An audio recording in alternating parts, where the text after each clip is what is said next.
I apologize for that. I'm Selwyn Collins, your host of CWS Conversations with Selwyn. Thank you for joining us this evening. Those of you who are joining us for the first time, a very special thank you. CWS is about having conversations with people about their journeys and how they're using their gifts and talents to help others. How are they making a positive contribution to humanity? I believe that we are never more connected than when we share our stories. And I believe that when we share, we not only connect as human beings, but we help each other. And so imagine a young person listening to you talking about your successes and talking about how often you've overcome some of your challenges, how often you got up when you fell. And imagine that young person one day becoming a head of state or someone who discovers a vaccine that saves millions of lives. The thing is, we can never know, but what is most important is that we learn to share. Tonight, our guest is a son of our soil, Dr. Philip H. Mozart Thomas, who's going to talk to us not only about his journey, about the importance of sharing, the importance of coming together, the importance of giving back. So I'll take a short break, and when I return, I'll introduce you to Dr. Thomas.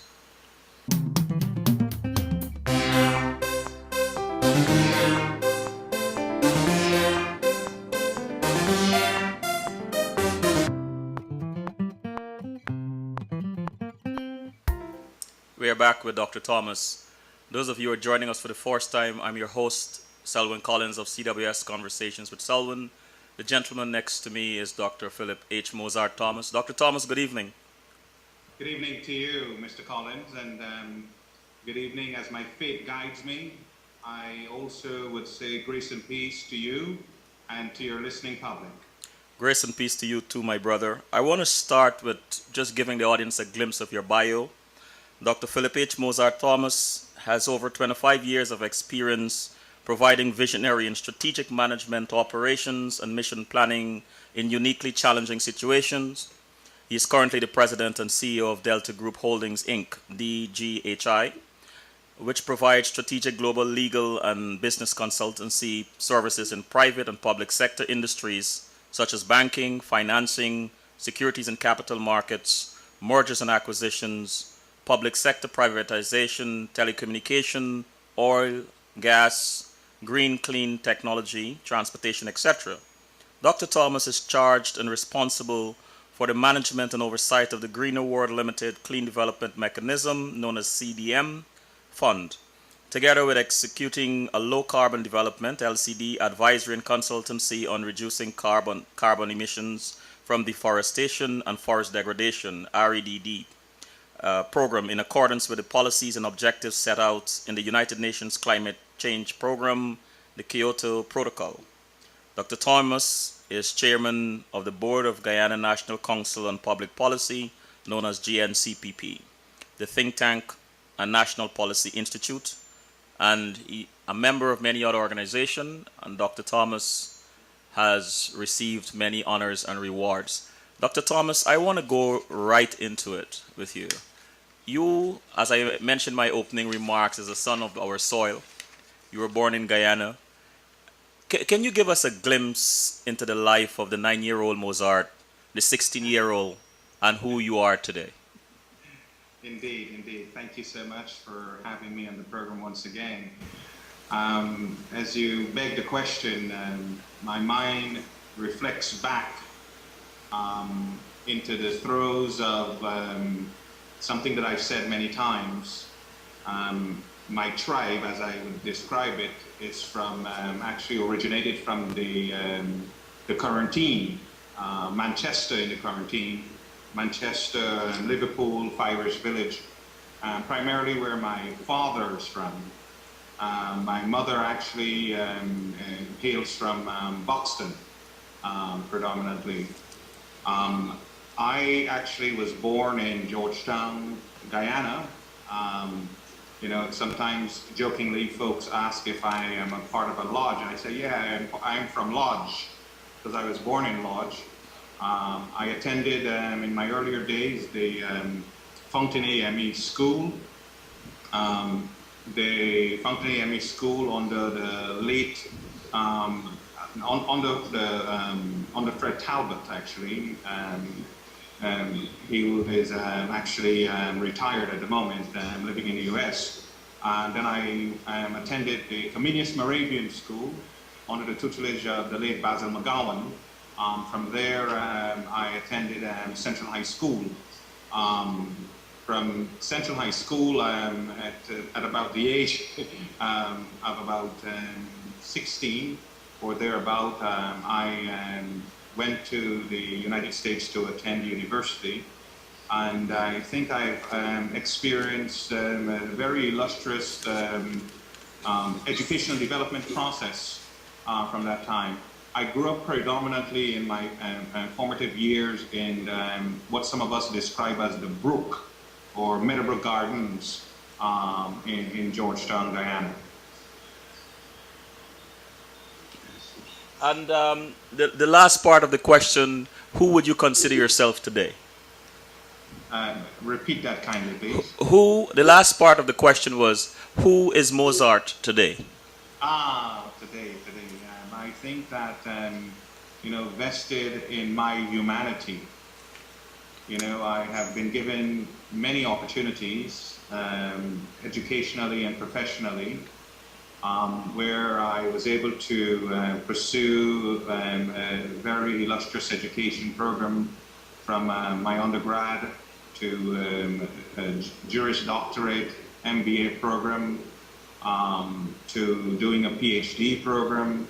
I also benefit from the fact of being selected by the governments of the hemisphere I was the first Guyanese selected to participate in what is called a hemispheric leadership program at the Inter-American Defense College with their Amistad programs at the National War College, National Defense University, and Industrial College of the Armed Forces. While during that program, I serve as an honorary advisor to Guyana's ambassador to the White House and the OAS, Odin Ishmael. Also, while being part of a senior fellowship program, OAS fellowship program.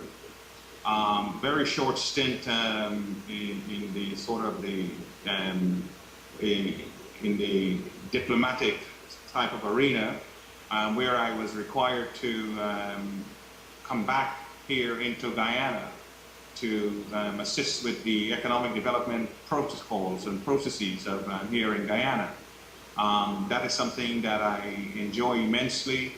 At that time, I found myself involved and enmeshed in the political process, having been selected as one of the successors to Mr. Hoyt at that time. And I quickly, that is a very bittersweet journey for me. Through that process, I learned the lengths and breadths and all the different dynamics of the culture of this wonderful land, the Cooperative Republic of Guyana. But I quickly realized, in several conversations, whether it was with Janet Jagan or with Mr. Hoyt or whomever, they emphasized that the idealisms that I brought to bear at that time, that the country was not ready for that. And don't be despair, don't lose hope, that at some point in time, that those idealisms will come upon you, for which you will have to usher in. Now you beg the question, who am I at this present time? Because of all of the wonderful things, the services, the benefits that I've received, I look at it as being prepared for service to come. And with the wonderful tutelage of our founding parents and fathers of this country, I am here to serve in my humanity. I made a decision back in 2003, after eschewing myself from the political process, to fully well concentrate on how well and how better I can help the citizens of Guyana. Which, we talk about these human conditions.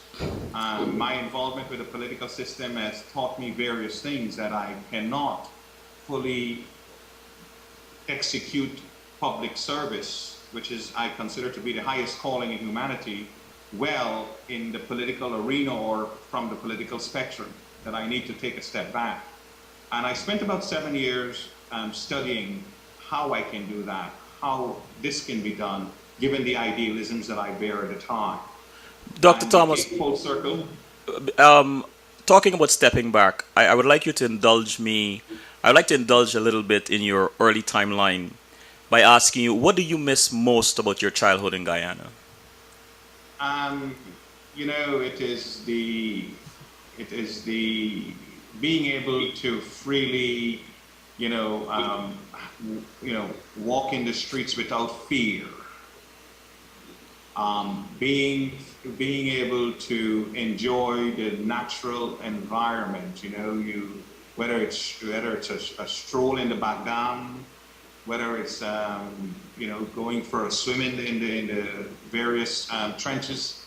Now you can't do that in many of them. Those are the wonderful things that I look back, and I think I had a very, very wonderful childhood. I enjoy the camaraderie of my neighbors and the persons in the neighborhood. We had a very wonderful competitive spirit about us in terms of us lifting each other up. Yes. To make each other better. That's what I missed about the childhood. Do you recall? Do you recall any special words of wisdom from your parents that still live with you today? Indeed. I recall, my father saying to me, to all of us, I'm one of 9, and I think one of my parents, what they have done very well is ensure that we all had a very good education.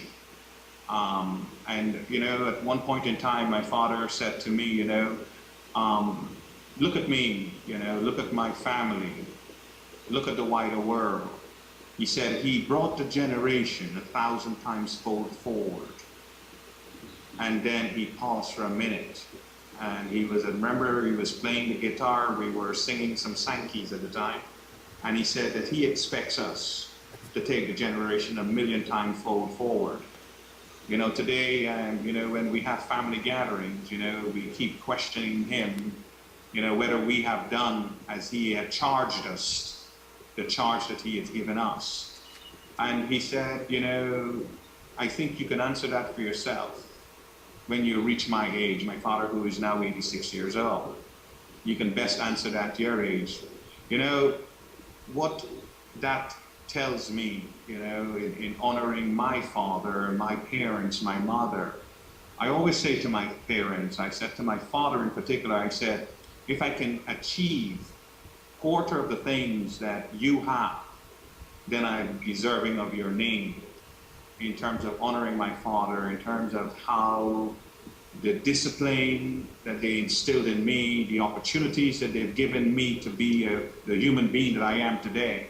Because as I watch them in their humanity, in the public service that they have given, I think it has instilled in me the ability that, life is something that you have to honor, not only your parents, but also you have to honor the people who mean the most to you, because you need to uplift them.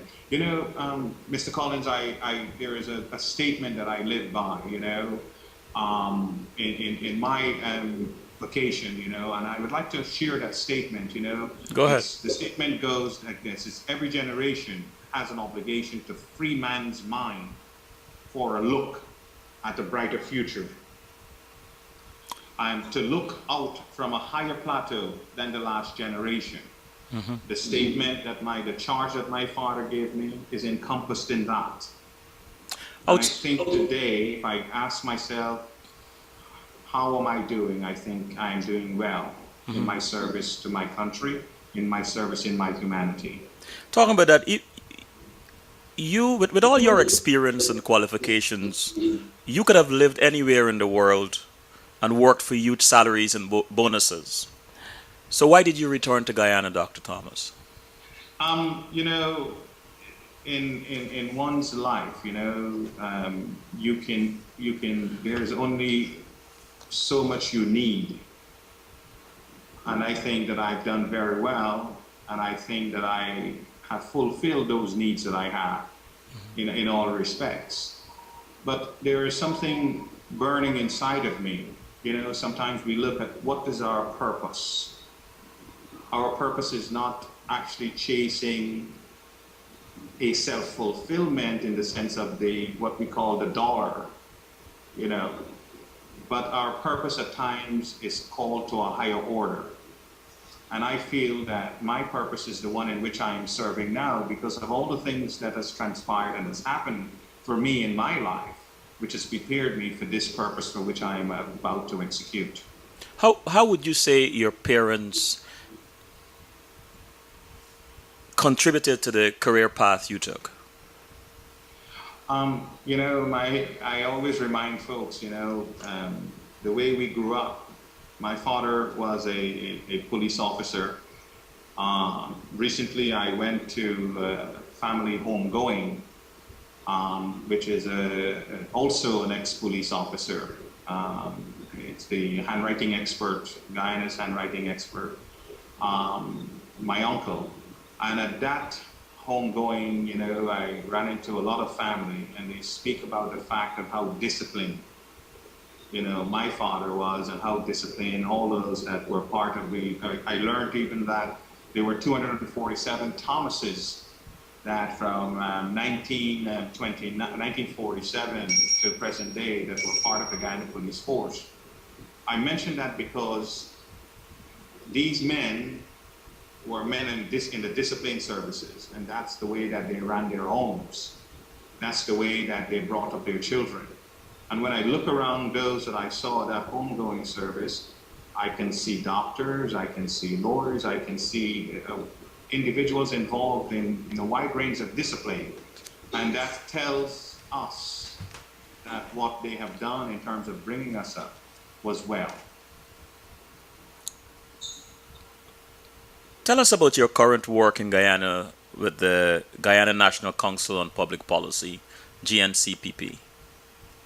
I would like to address that by looking back at some of the work and activities that sort of champions this process.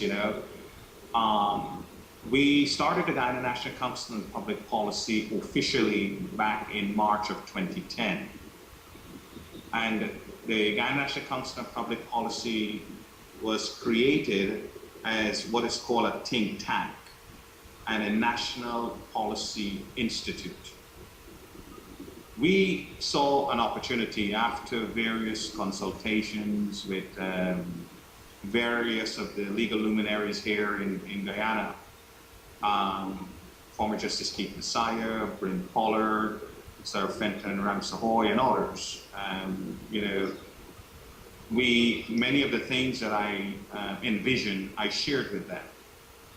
And they affirmed in me that what I am doing in terms of bringing this new idealism of bringing together all of civil society to speak with one voice, speak truth to power.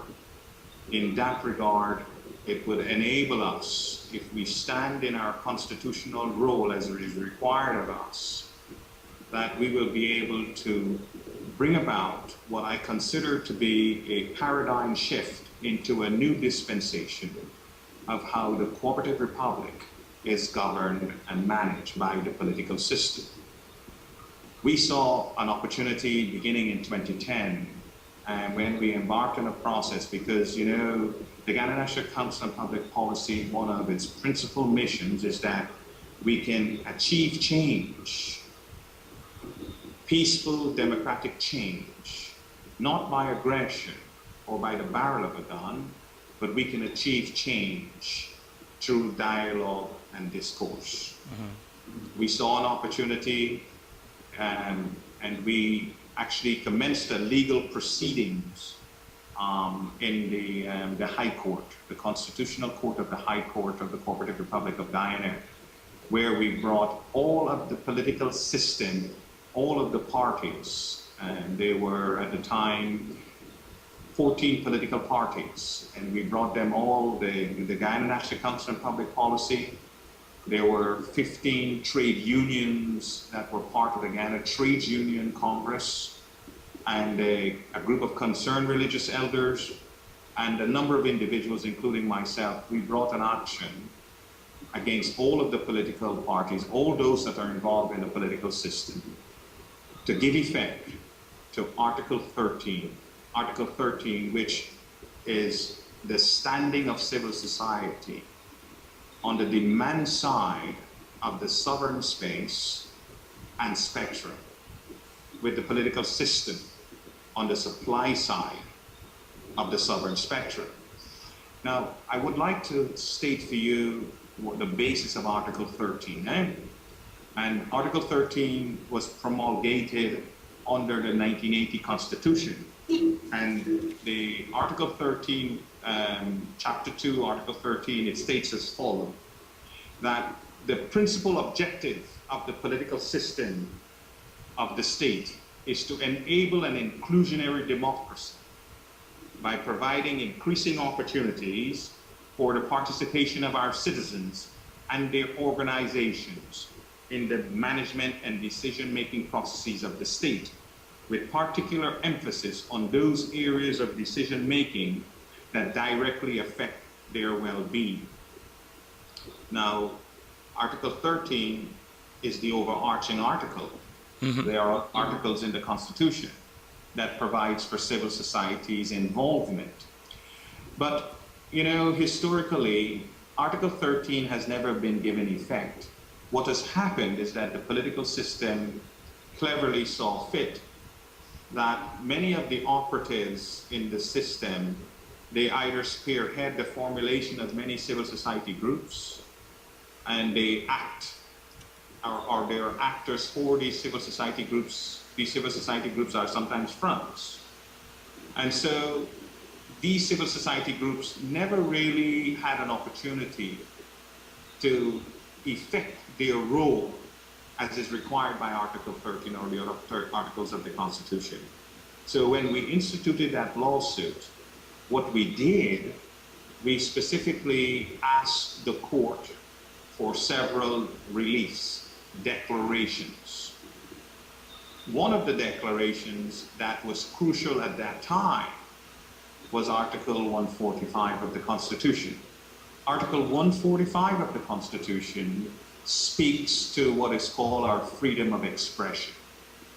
I always remind individuals, freedom of expression does not only include the ability to speak out, but what is essential to an electoral process or to the bulwark of our democracy is our ability in our freedom of expression to receive information from all of those political groups or parties that are participating within the election system and election process. It was our contention at the time that we were not properly receiving these information because the groups were fighting amongst each other, calling each other names. Again, I said essential to the bulwark of our democracy is our ability to receive information on the policies and those programs and principles that a political party or system would use in the governance and management of us when we relinquish our sovereignty to them to do so. Let me ask you this. What should Guyanese understand as civil society, and how would you assess the current state of civil society in Guyana? You know, a true analysis of civil society includes all of us except the political system and the family.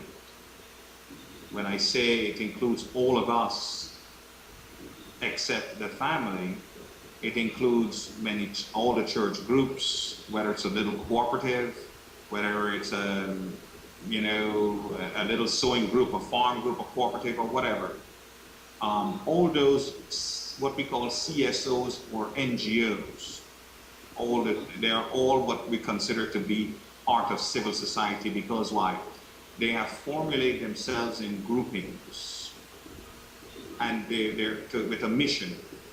And the primary mission that they have is to help in their humanity, help human in their human conditions.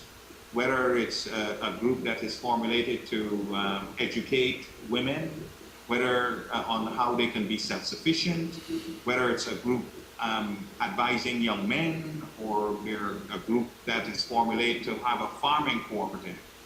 This in Guyana of itself, you find that there are many CSOs and NGOs.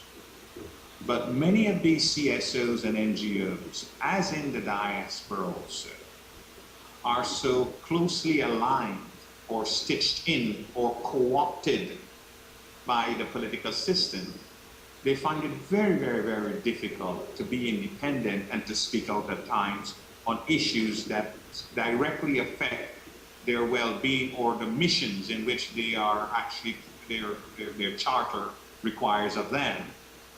And so you find that here in Guyana, that we have this task of bringing these groupings together to let them understand that it's not necessary for them to be beholden to a political system or party, that they can stand independent, because it's important for them to examine what their mission is.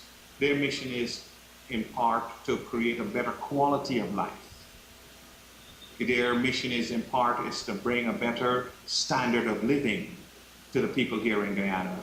So we are faced with this task of trying to, what I call the disparate civil society groupings, trying to get them to understand it's a magnanimous task, an educational process, something that we adore, you know, because you're able to meet all sorts of individuals, and you can feel from them, you can hear from them, you can understand from them that they're looking to be liberated.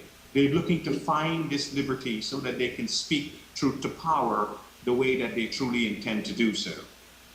How does your experience position you for this monumental task of educating, convincing, and organizing the nation on the importance of civil society? But most importantly, can you share with us any particular strategy you have to accomplish this?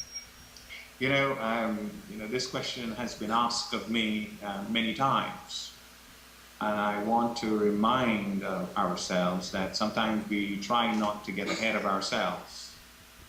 My training has also taught me is that sometimes because of the nature and the culture of this society, you must not be too quick to lay out to folks, strategies that they will, the culture here is one in which, just an example, you would lay out a strategy for someone, and you find that many times the pastime is that they would find themselves having a drink. We call it here knocking a fine knee, or being in the watering hole or in a rum shop. Individuals will find themselves, you hear what the man said? On Monday, while they're having this fine knee. Tuesday, they expand on it and expand on it. And you find at the end of the day, when you try to really put in place the strategy processes, you find that you have tremendous difficulty. I say that not because I'm not going to tell you what our strategies are, but what I want to say at this moment in time, our principal strategy is organizing ourselves properly. That is the basic principal strategy that we have. Because if you're not properly organized, if you do not educate the individuals, the groups, the civil CSOs and the NGOs about the reason and the purpose of being organized, you cannot move ahead with the rest of the strategies that they are supposed to undertake. once they are properly organized.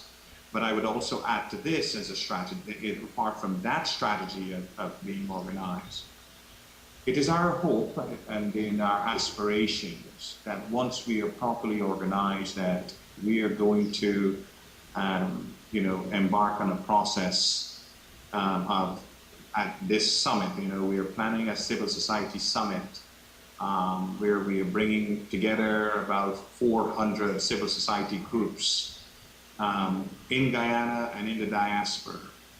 And as I have this conversation here with you, Mr. Collins, I reach out to your listening public and I ask them to get involved.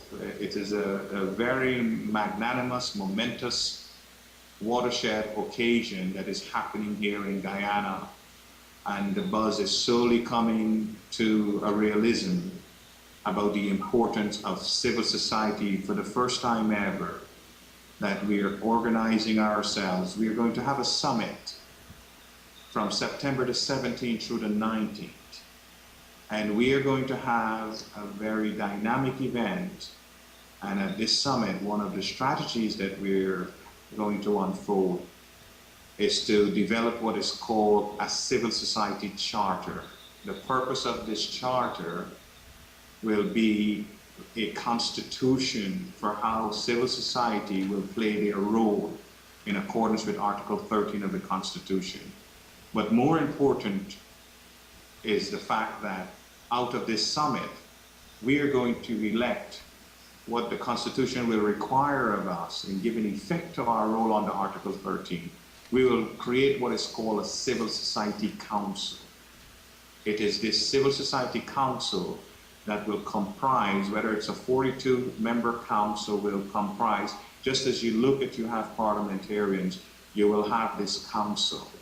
This council will be charged through the civil society charter with some constitutional duties, responsibilities, and obligation. One of the first things, if not the first thing, that the Civil Society Council will do will seek to engage the political system in what I call alternative dispute conflict resolution program, where we will seek to make sure that all of those within the political system are properly certified with this training. Another strategy that we're going to unfold is the strategy of whereby after engaging the political system this, we are hoping that this will also serve as a process of where, all of the vestiges of the past, we will be able to vent it and vet it out of this process. If you go back into South Africa, they call it the truth and reconciliation. But we feel that this alternative dispute conflict resolution process will enable us to put us in a varying mindset. So to answer your question, those are some of the strategies that we have. The overarching thing is for us to be able to engage in the political system, to be able to execute reform of how this political system behaves, primarily in the governance and management of this country. Dr. Thomas, I want to take a quick break, but before we go on a break, I want to ask you this question. How do you plan to, or let me put it this way, what kind of problems do you encounter around organizing the various civil societies towards this summit?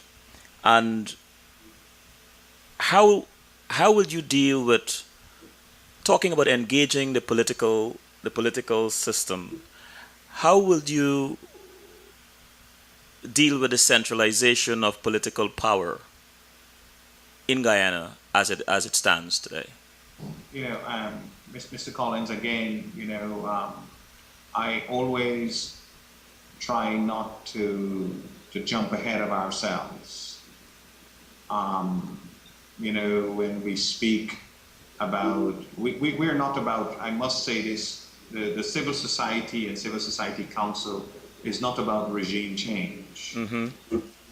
We are not politicians, we don't do politics, but we are there to stand in our stead stand in our stead under Article 13 to play our part with whomever the government is of the day in terms of bringing about and implementing. When I say, this is why we use the political system, because it's not about one political party or another political party, it's the entire system that needs to have a reform. We cannot ask the political system to reform themselves because, I always say to individuals, we seek to do different, we seek to be different, and we will do and will be different. The way that we look at the political system is like a big employment agency, and where you have to buy into the system. I know that in the wider world, in the United States or Europe or wherever, there are many employment agencies.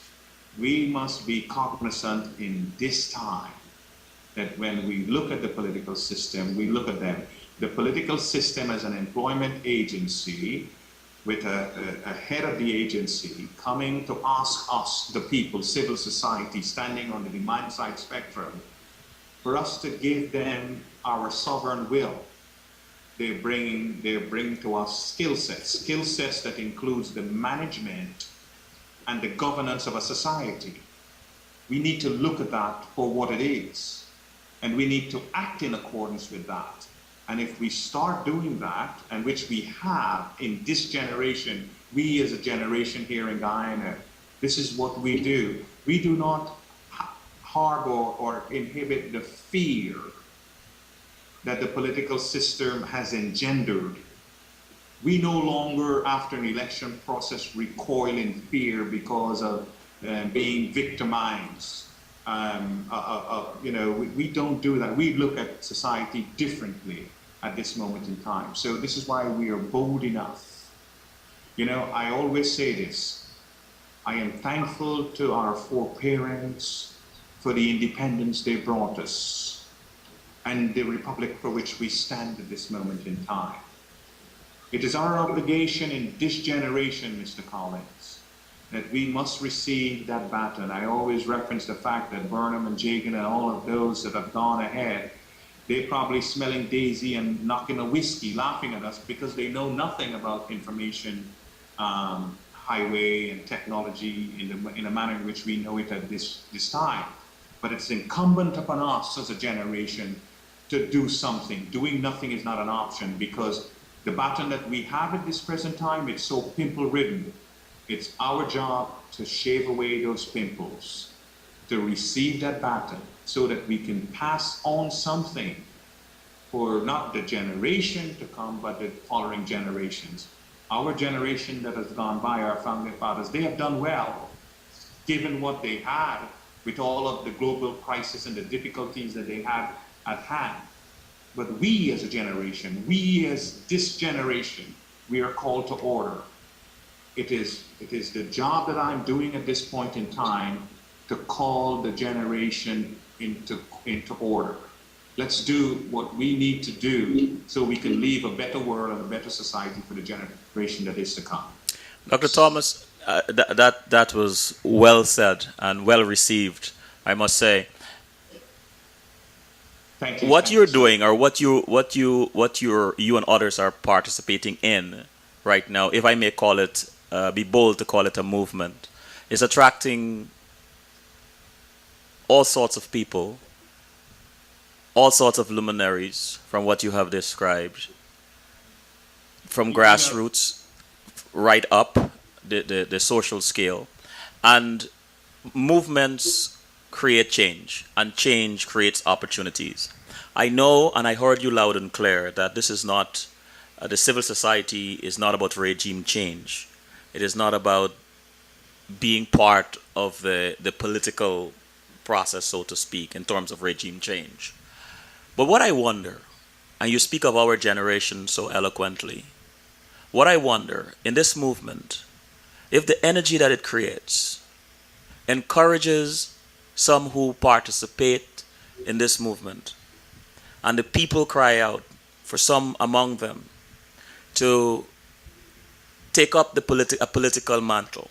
Let's say some of those same young people come to you with your experience and your exposure and your qualification in political and government policies, and they ask you for advice. Dr. Thomas, the people is crying out for me or for us to participate in the political process. How would you advise them? You know, Mr. Collins, I want to answer your question this way. I would like to first um, just touch on the last question that you asked. You know, what sort of difficulties, if any at all, that, you know, I'm realizing in marshalling this process. You know, when we started back in 2010 with the litigation, which I must say, we achieved magnanimous success where this litigation went all the way to the Caribbean Court of Justice. The Caribbean Court of Justice ruled, and it's out there if you go on their website, that the Constitutional Court of the High Court must hear and address all of the issues which we raise, whether it's constitutional reform, election reform. You know, I always mention the fact that I spoke about the forced exiles, you know, you beg the question how it is received. We have been able to marshal this process, and the more we speak and explain to individuals, the more they become enamored, the more they see it as a way forward of bringing about change. Guyana has about 700,000 to 800,000 people, and there are over 1 million people in the diaspora. Whether I've mentioned the fact that whether you're in Australia, whether you're in Zambia, Ghana, whether you're in Saudi Arabia, Kuala Lumpur, or you know, you find that there are Guyanese all over.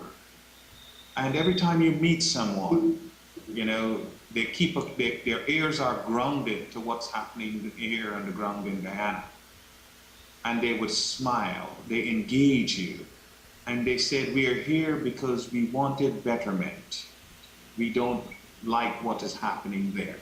When you start talking to them, they start becoming, you know, encouraged that a difference and a better day can come. I encourage your listening audience to learn more. They can go to our website and they can learn more, www.gncpp.org. But apart from that, Mr. Collins, you know, when you talk to young people today, what comes from within their mind's eye or their heart is they would say colloquially, you know, what am I on? What they talking about? And what they speak about, you know, is that many of these individuals, over 57% of Guyanese, you know, Guyana has, I would say, 70% of the population is below the age of 40. And you find that many of these persons, they are of mixed ethnicity, yeah? And when you find that the spectrum, the political spectrum, speak about division, you know, they are, you know, a little bit sad. And they're saying, we don't want that. That's not who we are. So I am encouraged by these youth, and I advise them, I try to educate them about this way forward. And you would be surprised to see the number of them that they have caught on to this whole idealism, this whole new way forward. Some of them are very quietly or tacitly or outwardly supporting this process. I can share with you, and we made a visit to we visit many of the different foreign missions.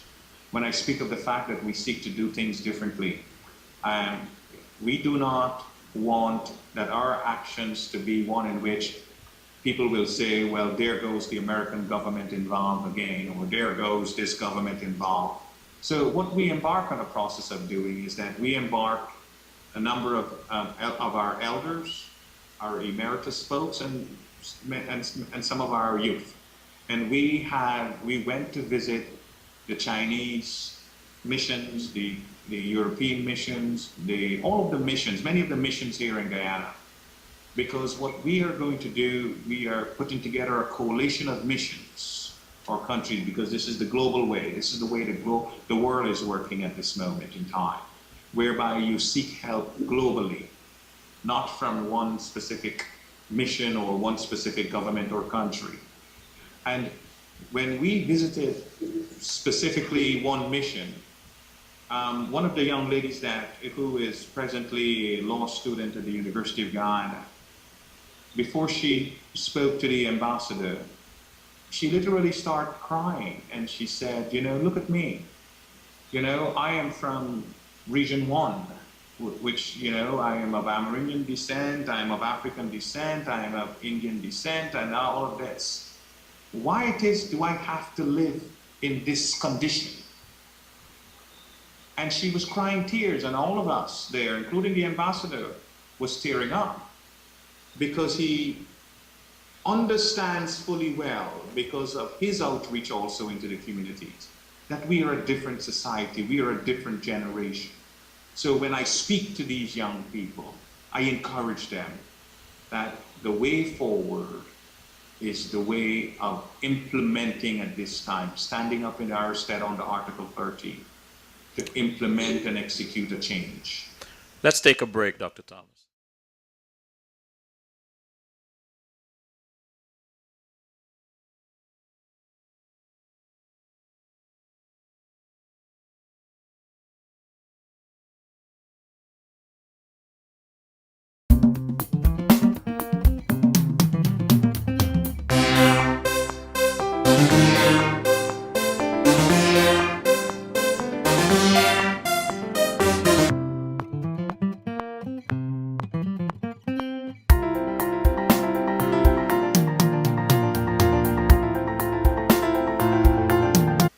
We are back with Dr. Thomas. Dr. Thomas, if you could meet with the late Presidents LFS Burnham and Dr. Chetty Jagan in a room, what two questions would you ask each of them?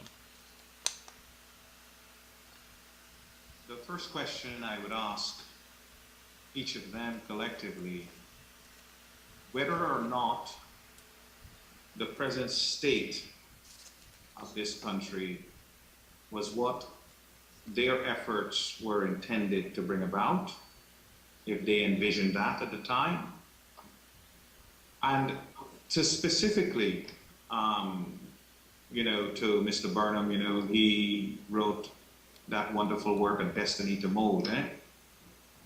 I would ask him specifically if within his perspective, whether or not he felt or feel as though the destiny that he envisioned has been achieved, and to what extent it has achieved.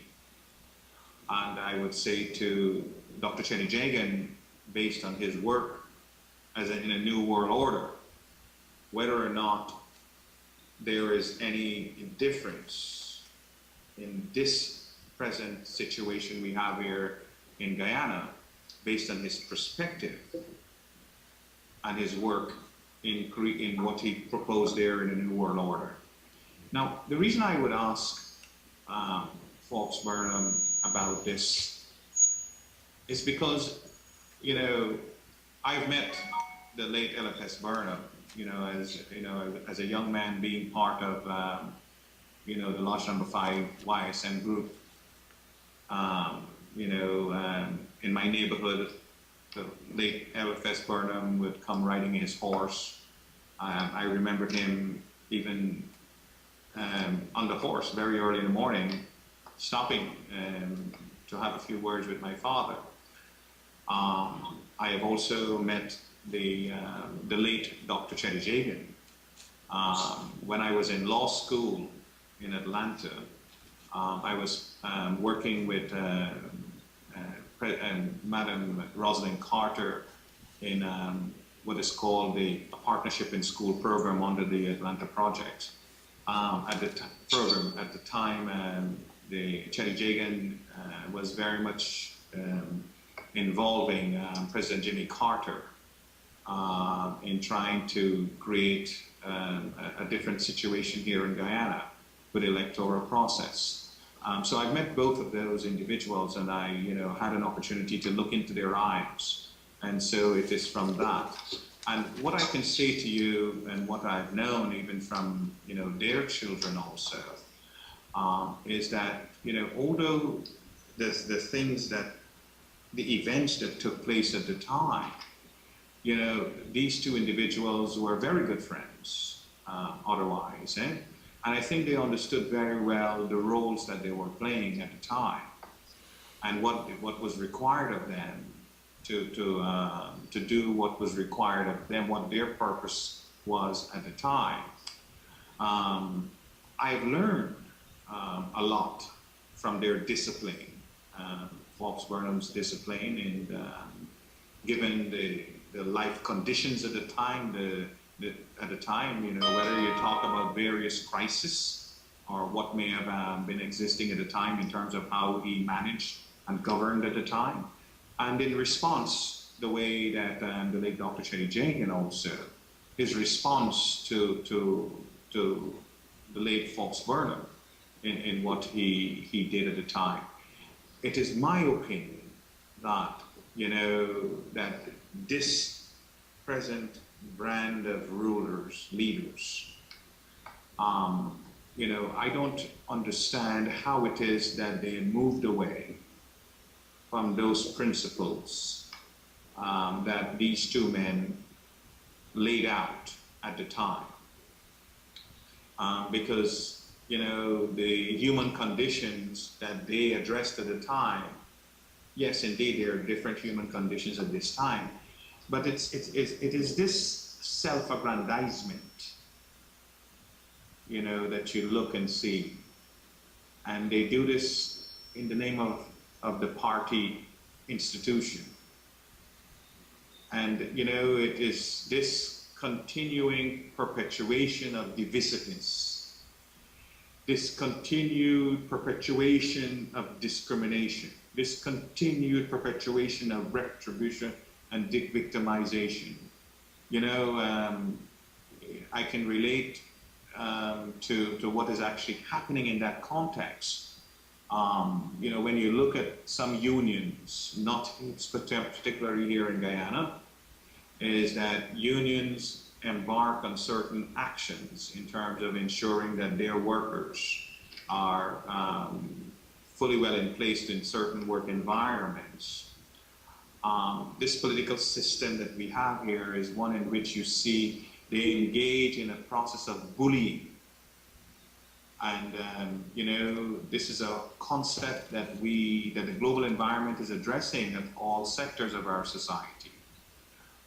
Because of the dynamics and the differences that we have with individuals, we have a better understanding of different natures, individuals' natures, and how to accommodate those individuals' natures. It is my perspective that if you create an environment where you have these minds, and many of these within the political spectrum, they are so caught up in the divisive fighting that the intellect and brilliance that they come to bear, we do not get the benefit of that because they're otherwise distracted with this fighting. We as a people must recognize that they are good people with good purposes, good experiences. You look around the world and see the number of Guyanese. We as a people are well educated. We have done great things for the world. It is time that we do these great things for our country, for our people, for ourselves, just as the wider world expects.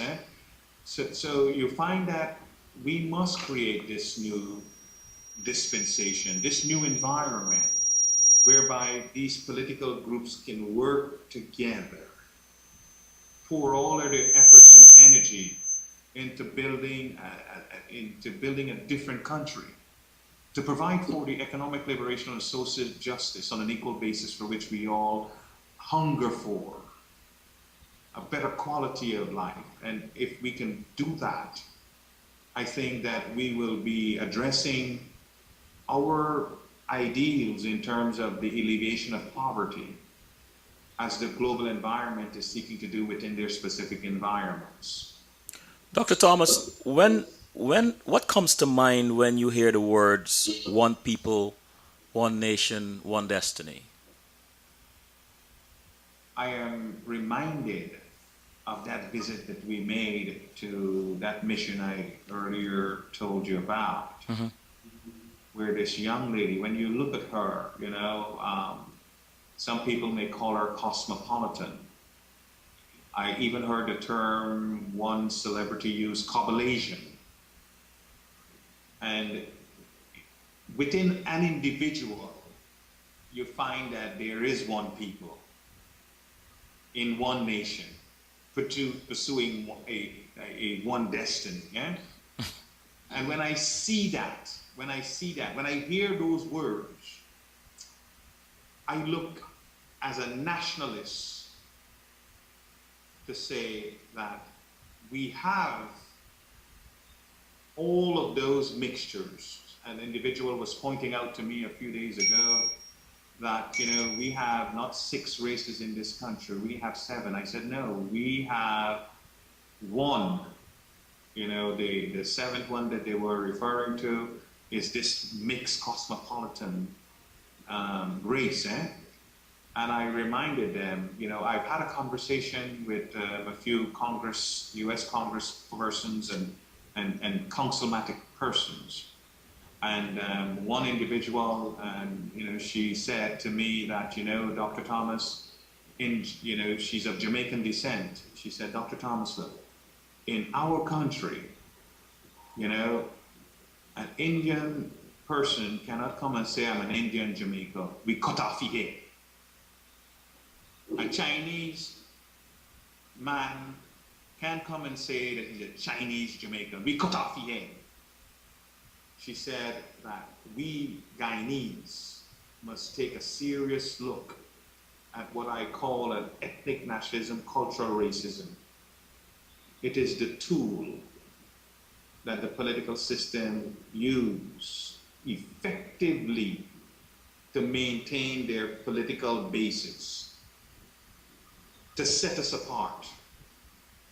We as a generation, we are cosmopolitan. We are of this one race, this mixed race.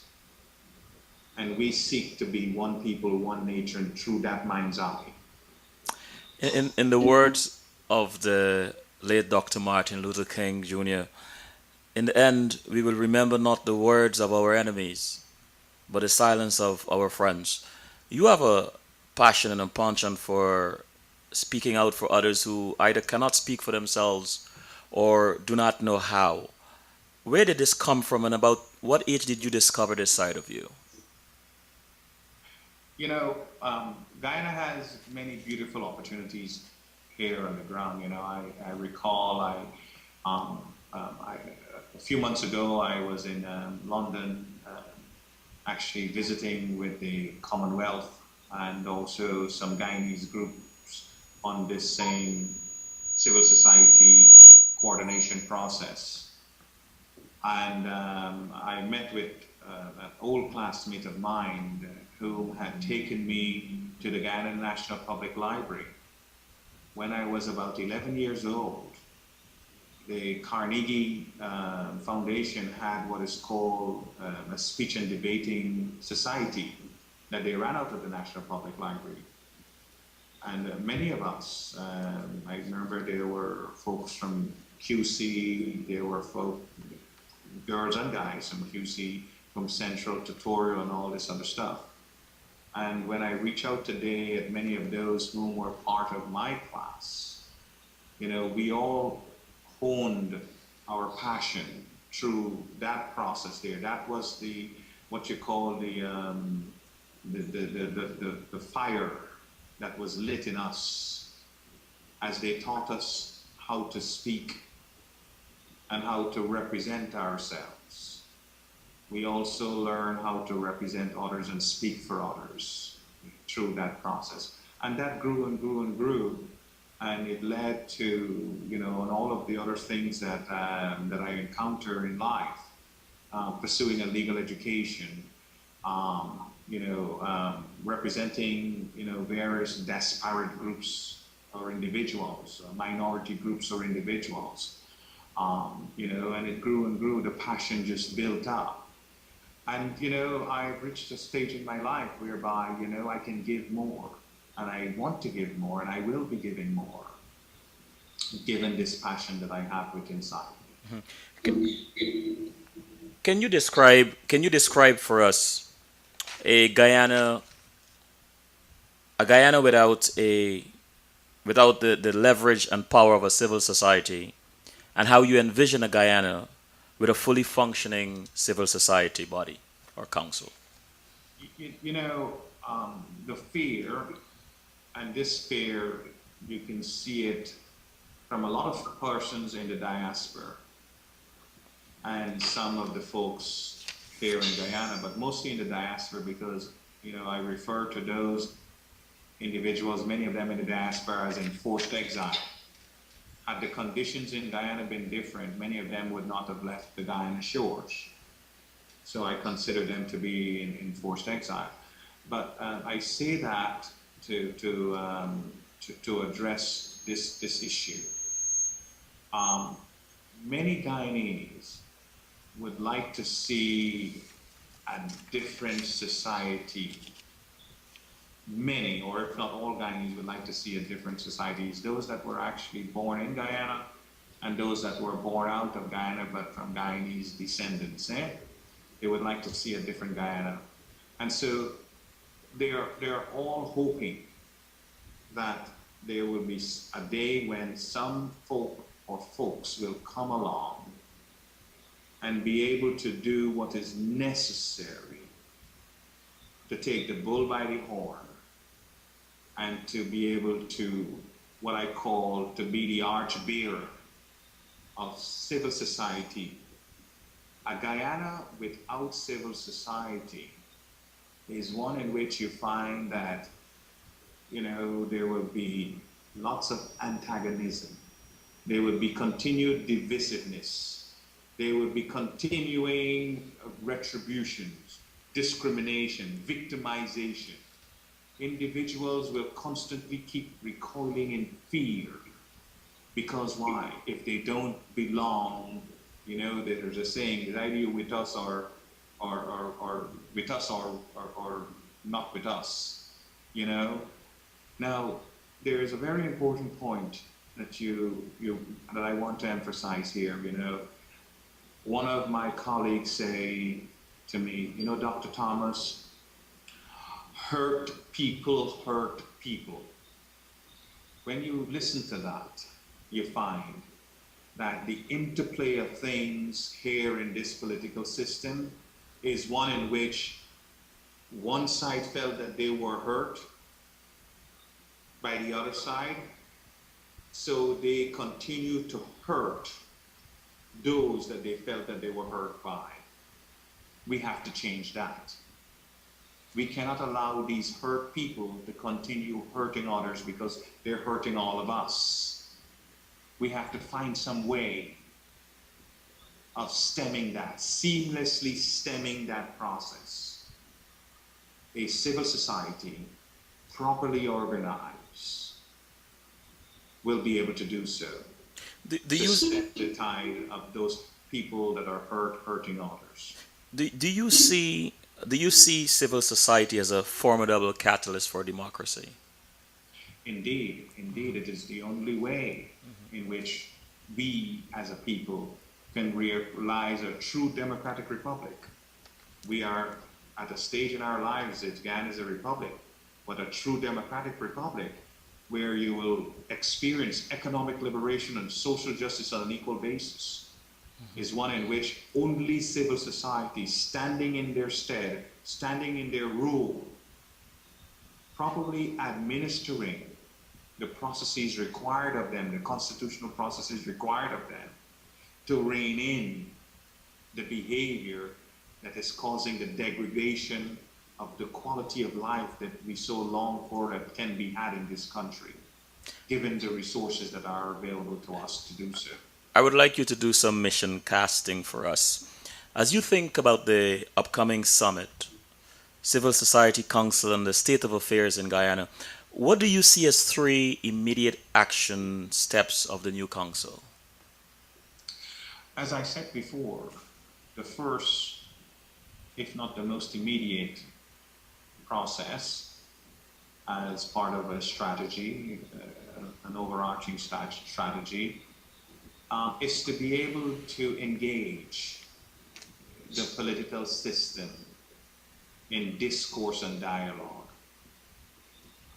Discourse and dialogue is just as if you're fighting a war. That's what I learned from being at the War College. This is the new mantra, that's the new global order. Be seeking resolve through dialogue and discourse, not through aggression or the barrel of a gun. So one of the first order of business is that we are going to institute this alternative dispute conflict resolution process or program, which will also serve as a sort of a settling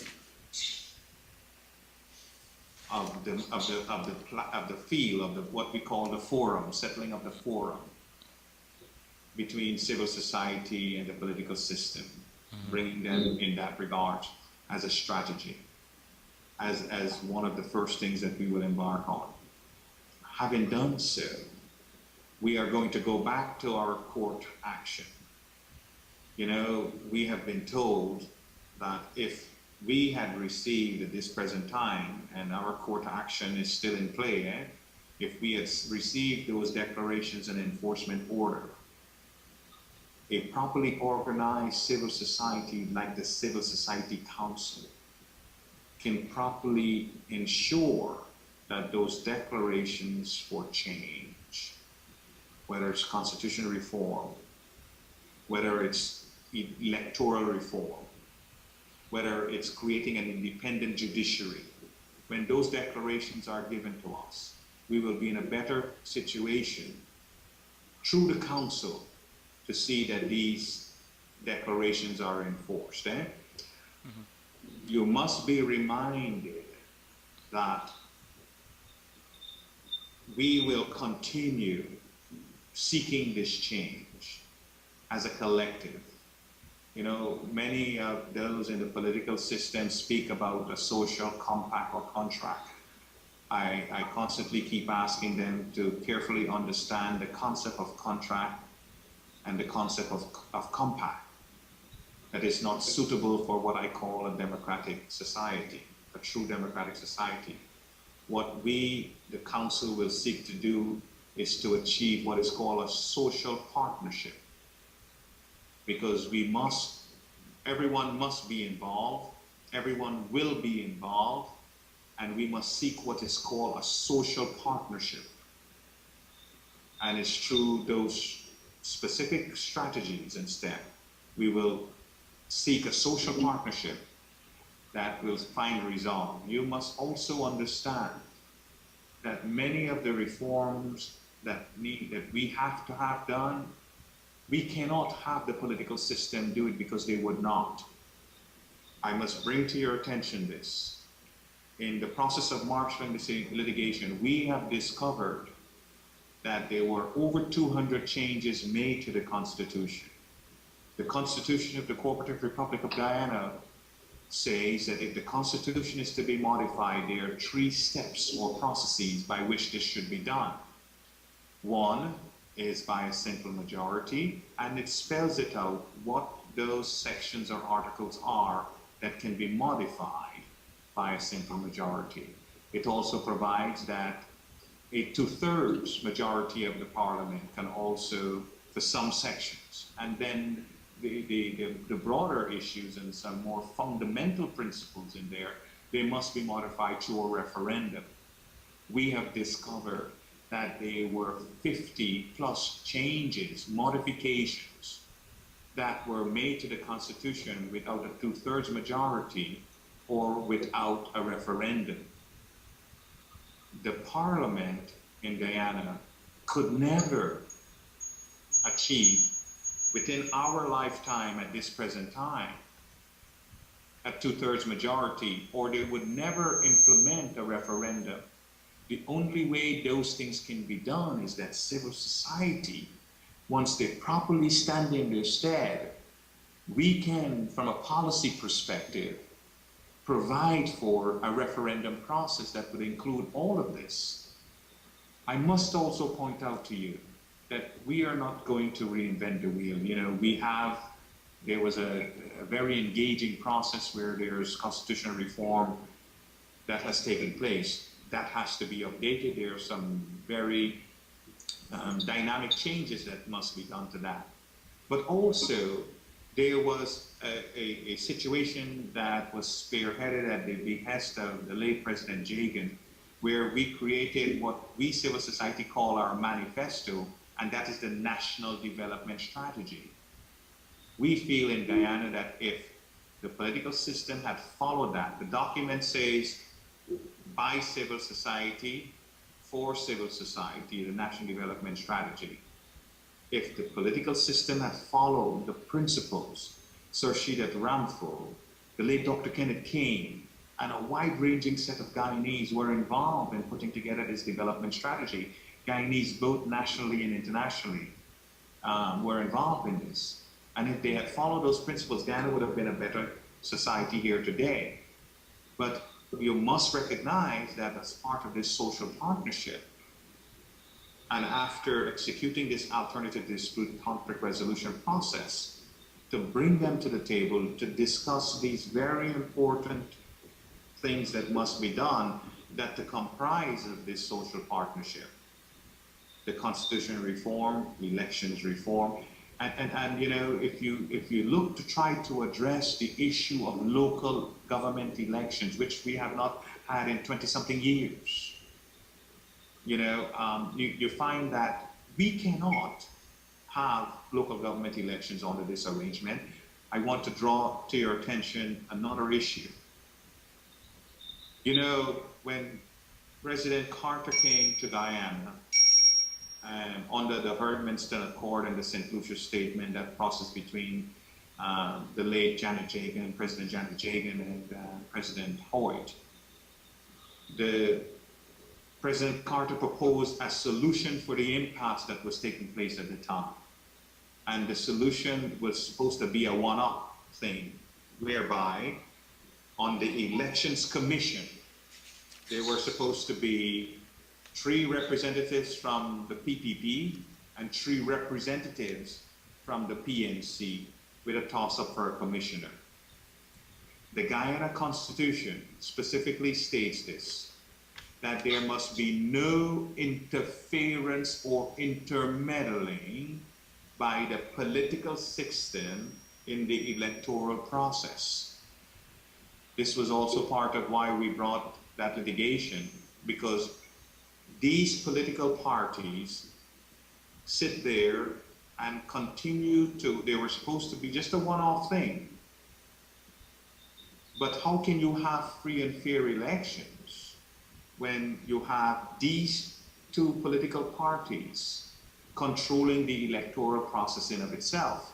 That's not what the Constitution or the Representation of the People Act required at the time, and calls for even to present day. The situation should have been changed back, where you have really civil society actually engage in administering free and fair elections.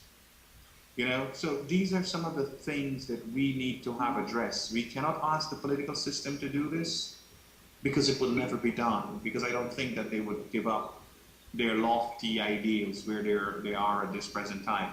They seem to enjoy this antagonism between each other.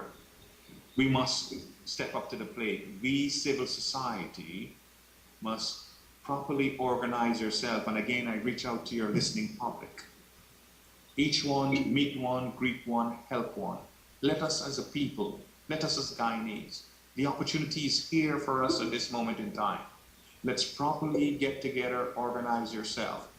We have folks in the United States that are on a committee organizing this process for us. Some folks may know Mr. Dennis Nelson and Mr. Edgar Henry and Ms. Lerner McPherson. Also, we have in London and we have also in Canada folks that are organizing these processes. And I would ask your listening public to reach out to them. Reach us here in Guyana to see how you can get involved with us in this magnanimous occasion. This is the first in one time. I have been told by various individuals in the international community that they're looking to see if we can truly achieve peaceful democratic change, fundamental peaceful democratic change. And if we can do this, this can serve as a template for what other countries can look to. Who are some leaders? Who are some leaders you admired? Um, some of the persons I've admired. Hmm. Um, I have admired various persons for various things. Um, for example, Nelson Mandela. I had an opportunity to about, I would say, um, 2.5 to 3 years ago to visit South Africa and to visit went to Nelson Mandela's home. And, I had an opportunity to sort of visit in some of the areas where this man grew up, where he came from. And I was very touched that an individual, in particular Nelson Mandela, had the amount or is able to encapsulate society with what I call this ethical social capital that makes a difference in the lives of everyone else. A Could man who stood up could you give for us could you give us three more names, three more leaders? Um, I cur- also, cur- I also, I also admire Martin Luther King for what he stood for. Mhm. Um, the principles that he ushered in, and the resolve that the society was able to realize. I also admire my father as an individual, as the leader of our household, and as our or as our patron. I admire quite a lot there, and also I admire a gentleman by the name of the late John Carter, Sir John Carter. yes. The way he represented the Guyanese. I also admire Fred Talbot, Cedric Grant, and these individuals, Rudy Insinali. I admire these individuals, and more so too, Sir Sonny Shidat Ramphul, what they represent to the world as Guyanese. Those are individuals I admire. Time for some reason always seemed to creep up on us. And I would like to use the rest of the time to ask you some sort of personal questions. So to give our audience a more three-dimensional perspective of who Dr. Philip H. Mozart Thomas is. And so I call this the rapid fire segment. But before I go into that, I am curious about something. You mentioned earlier that when you first brought this idealism of the civil society to the late, I think, President Hoyt and Janet Jagan, and you were told that they are good idealism, but this is not the time. You kept going, and now the elders of our nation have embraced it and have embraced you and are participating. Why do you think this is? Do you think the timing was off then? Is the timing right now? And what, as briefly as possible, what encouraged you to continue? Um,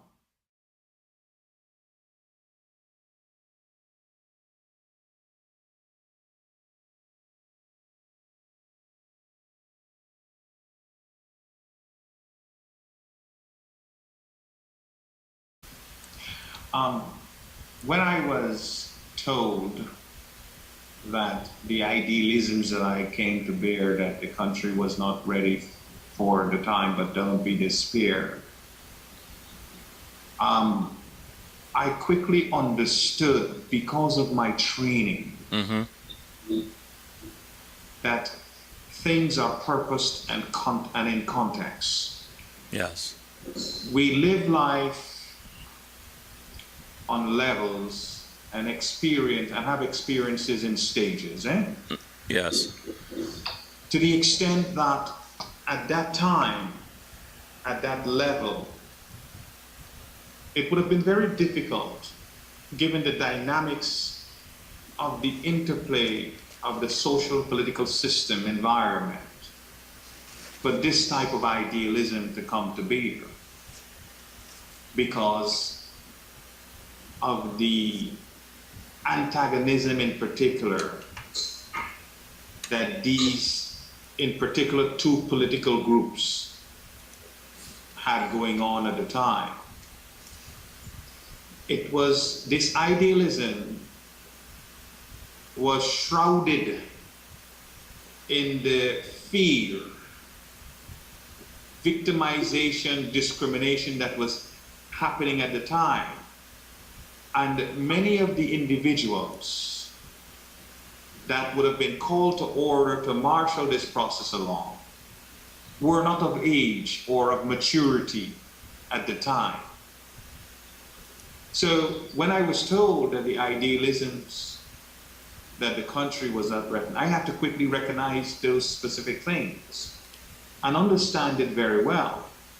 And I had to find myself studying the best perspectives and keeping watch for the right time. As you know, that at a certain stage in man's life,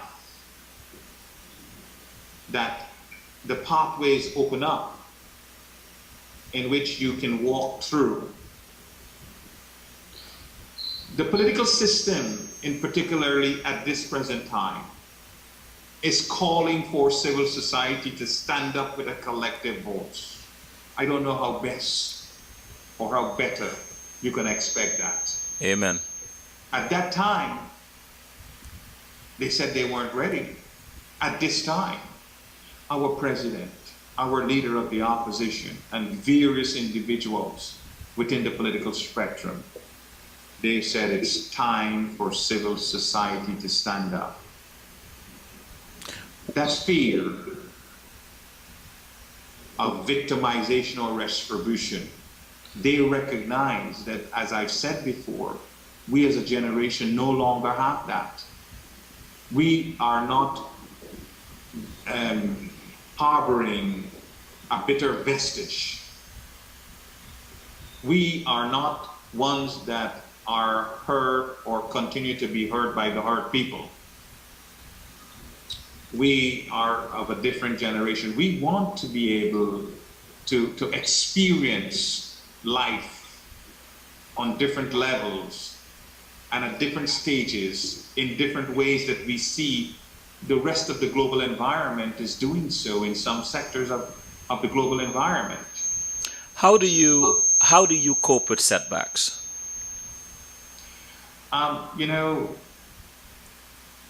there is a little saying that says every setback is a setup for a comeback. Wonderful, wonderful. Always Next. learn. I, I, I want to pick your brain here tonight for the last few minutes that we have. So I'm going to rush the last set of questions because they are more personal, and I know I'm just curious to hear how you would answer them. Is there a set of religious or spiritual principles you live by that govern how you function each day? Can you share a few of them with us? I have always lead my life where I walk by faith, not by sight. And I let my faith in my introspection guide me. And I try to listen to a lot of the intuitiveness that reveals in me based on the lessons of life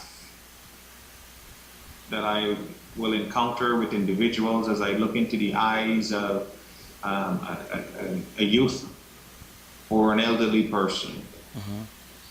And I see the dynamics of the varying different difficulties that life brings upon us.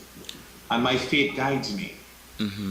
As each and every day, as I look, I try to maintain what I call to be honorable, to be ethical, to be decisive, and to be consistent. My faith calls upon me to be decisive, to be consistent, to be ethical. And If you, that's what guides me. if you had the chance to go back in time, what would you tell the 15-year-old boy? As I look back at that 15-year-old boy, I was so engrossed in cramming everything that I could get in front of me to read. Looking back at the time, I would tell that 15-year-old boy, keep doing it, keep doing it. Because as I look back, there are books I've read. I can sort of read lines and passages and things of that nature, and it sort of helps me to reason and fashion, especially a lot of history, that one reads. Right. It helps you to fashion the differences of time to come, Yes. and what we should do differently, What are you So most thankful for? Continue. Continue. What are you most thankful for? Um, I am very thankful for the type of individual I think I have become in my humanity. And it's not about compassion for serving humanity, but it's the ability to be effective in bringing about a difference. And I am thankful for having that quality. Not just speaking of a difference, but the ability to do something to bring about that difference When are you in the most lives of individuals. when are you most happy? I try to laugh at everything, because I realize that it's as I take this walk or this journey, this life's walk,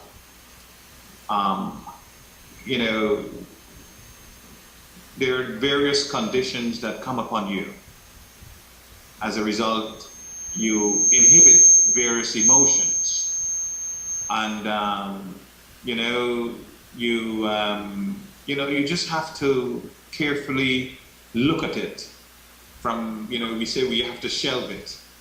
A very good friend of mine, Siddhartha Darshaw, I remember I was working at the law firm, and he said to me when my mom passed away, he said, I can give you a lesson. He was a Guyanese actually, and he said, you take one day to sob and get on and do it, sad and cry. He said, take the next day to get over it, and the rest of the time to move on, because there were more happiness than sadness. And I try to live my life by that principle. Something comes upon me, of course I enjoy and relish the negativity of what comes in it, not because I want to relish it, but I allow the emotions and everything else to go, but I quickly move on from it with the positiveness of what it brings. Finish this sentence. I look forward to Sunday evenings too.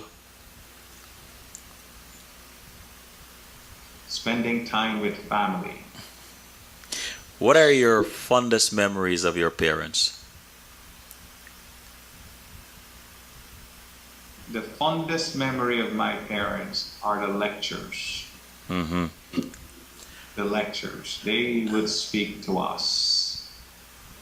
You know, and try the way, I grew up very sheltered, and this is how sheltered I grew up.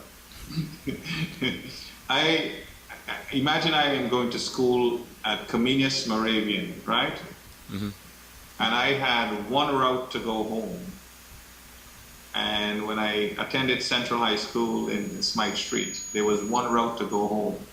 I never knew, I knew they were all boys down. I knew there were all these other communities. But we grew up in just this strict, sheltered way. And today I look back at it, is that my parents, some of the other fond memories is that they never let us experience what they experience in life. They tried to teach us that there's always a difference. It's now how they grew up. And it's very, very interesting to see, how remarkable where they came from. And when my father said, you have to take this a million times fold forward, it makes a lot of sense when you say that, people grew up in rank poverty, and one of 11 in some situations, and they're able to do this well themselves and make and their children can also turn out that well. Those are such inspirations that I try to share with younger folks and to others, is that yes, there is a difference. There's a way that we can become happy at all times, and we can be happy in our lives as we go forward. there are two questions.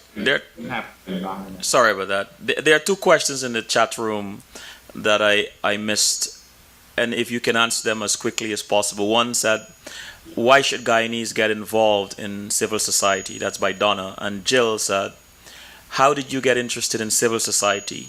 What was that journey like?" Guyanese must be involved in civil society because all of us want to experience a better quality of life here in Guyana. Their involvement in civil society, whether it's in their cricket club, their sewing group, their cultural association, they must get involved and take the opportunity to be able to make a difference by putting themselves in a position to speak truth to power. I got involved because it is the best platform that you can ever think about. Folks ask me if there are ambitions beyond being involved in civil society. I always say, I can stand on this demand side spectrum. Sovereignty belongs to us. Why would I want to go on the supply side spectrum when I can properly administer how things can be done? I have two more questions for you, and one only because you spoke so well about your dad and him being a disciplinarian, and look at how you've turned out. If you were to eavesdrop a conversation where your parents are telling a stranger about you, what do you think, one sentence, what do you think your mom would be saying about you, and after that, your dad? My father, I've eavesdropped and heard him say to folks, use the word like smart man, in Guyana. And there were times when I've heard him said that repeatedly, and I never really garnered a grip of it until an uncle of mine told me why they would say that. And I'd like to share this story with you. Sure, go ahead. My parents were involved in they had many self-help groups in Guyana where, they were building self-help homes. And Sunday afternoon, as a young man, I would go where they're building the self-help homes. Their family and friends and all of part of the independence movement. And so the guys would send me, I would have to walk from South Rumvelt to all the way to the Durban Street Lodge Cemetery Road.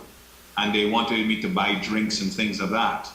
So what I did is that I would ask them to borrow their bicycles, and they said, "No, you must walk. You need to exercise." Okay, so when I come back, they would say to me, "Give me the change."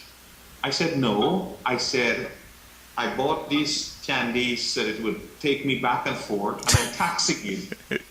So, so they never got any change. So it came up and they started saying he's a smart man. So it's not until my uncle addressed that and told me what it was that I really got a grip of that. So if I eavesdrop on there, my father would be saying something like that, eh? It means that he's clever. You have to. Yes. And your mother? Um, my mom, it's the most wonderful experience that I've ever had with my mom in the way she counseled me as a man, in terms of a young man, in terms of teaching me how to be self-sufficient, in the sense that washing clothes, cooking food, gardening. I think these were very, very, very important things that, you can't trade this. Even learning how to sew. These were things that my mom took the time for each of us at a certain stage of our lives. We were required to wash all the clothing. At some point in time, we never had a washer, but then eventually we got that. And you had to wash all the clothing on Saturday. You had to go to the grocery store and you had to buy the grocery. Then you had to come and she teaches you how to bake and things like that. So my mom would say that I have learned well, what she has taught me. That's what I would say. What is one thing about you that most people do not know that will surprise them? And please don't say baking. You've already said that. uh, um, to this day, two of my pastimes is cooking and gardening. Is that so? That's what I love. In my homes, that's what I do. Regardless of where, I do a lot of cooking and I do a lot of gardening. Wow. My mom would love you for the gardening part. I tell you, I enjoyed. I planted, some corilla and some squash and some boro, and the pak choy and the callaloo. It's lovely to see these things, and you should see my tomatoes, how they're blooming. Oh man, it's a joy that you can watch. Why is he doing this to me? Why is he torturing me like this? Why is oh gosh, I was just about to sign up for GNCCP, but you see, okay. If around this country, one of the things that I think that we're lost is some of that thing there, where we're seeing a lot of the individuals that are involved in farming, their kids, they've educated their kids, and their kids have left the shore. But agriculture is a whole different dynamic perspective at this moment in time. Very true. And it is it's an enjoyable. I always say that if I have to choose a next career, I would become a farmer. It's a beautiful thing, yeah. But I think that many of some things that I think they need to sort of try to find a way of. We have all different types of equipments and all different types of horticulture, different type of farming that you can do. So I think that that's something. Guyana is the environment for it, and I think that it can be well done. Well, the question I ask all my guests, the final question of the evening: what makes you laugh out loud? Looking into my 5-year-old, and when I remember my 5-year-old said to me, we went to a movie. And when we were going home, we were discussing the movie, my wife and I. And I said, there was a certain part of the movie, and then I said, the Lord is my shepherd, I shall not want. She said to me, And she was 4 at the time. No, no, Daddy, the Lord is your shepherd, you must always want. So,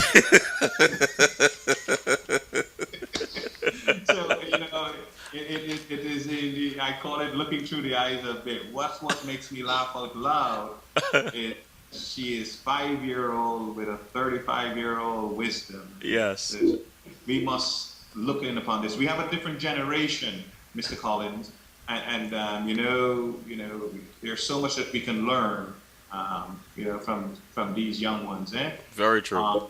To make out, and this is what also drives us to make a difference in the lives, because we want to make sure that it's an environment, a society, a world that we're making a true difference. One that is peaceful, one that is enjoyable, where everyone can have appreciate differences and live peacefully. Dr. Thomas, thank you so much for taking the time to share your journey with us and to educate us about GNCPP and civil society in Guyana. As you said, everything is purposeful and everything has a time, a season, and a reason. I am very happy, and I'm sure history will look back at this time and tell us that we are fortunate that you were not discouraged when you were told that your idealism is good, but the country's not ready for it. Thank God you persevered and you were committed, and the elders today have embraced you and embraced this. I can only imagine what the summit that is coming up. You said it's in September. The summit will be in September the 17th through the 19th. Mm-hmm. I would urge individuals to go to our website, and I'll give you 2 websites. It's www.gncpp.org or www.gncss.org. I must say thank you to a very good friend and colleague, Lerner Nell Blitt, together with Edgar Henry and Dennis Nelson, who are coordinating the efforts in New York there. Also, you can reach us at our offices, the Guyana National Council on Public Policy Secretariat and the Guyana Civil Society Summit Secretariat at 58 High Street, Kingston. The telephone number there is +592-231-0247 or +592-231-0244. You can also reach us at +592-690-3767. Dr. Thomas, once again, thank you and good night. Thank you again. Be blessed, be good, and be safe to all of you out there. You're welcome, and same to you. Good night. Good night.